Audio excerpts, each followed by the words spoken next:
let's stick with Lammy then. Yeah, I'm afraid so, but not directly, fortunately. But the protracted wrangling over the apparent pursuit of peace in Ukraine continues, despite the latest efforts in London being apparently snubbed by Marco Rubio, the American Secretary of State.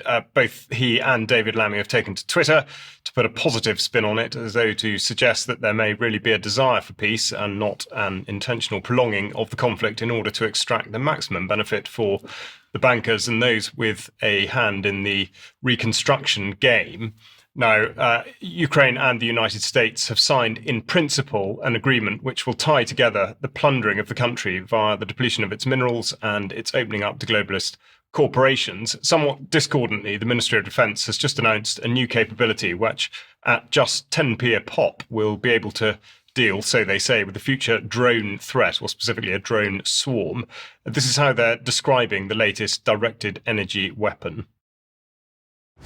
A radio frequency directed energy weapon really comes into its own in being able to reach out and shut down electronics at range. An RF weapon is using radio frequency energy to get into that target and disrupt or damage its components directly. It is able to interact with the target instantaneously and then leave a lasting effect. The kind of weapon system that this project enables us to work towards, it's about equipping us for tomorrow's threats.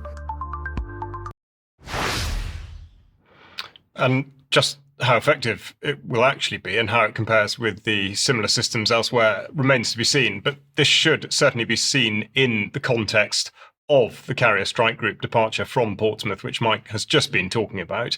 And last year, we reported on the progress of the consortium-led Dragonfire system, also a directed energy weapon, which was talked up as being a potent piece in the armoury. What appears to set this latest drone swarm countermeasure apart is that it's being described as bolstering the government's approach to national security under the Plan for Change.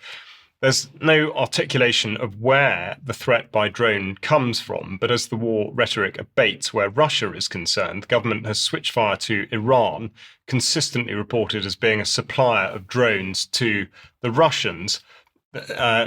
My apologies, I've gone on too far. There is no shortage of material online to suggest that Iran really does present a credible threat in this regard. And this is fuel to the fire concerning the narrative surrounding the imminent danger that the UK faces from that country.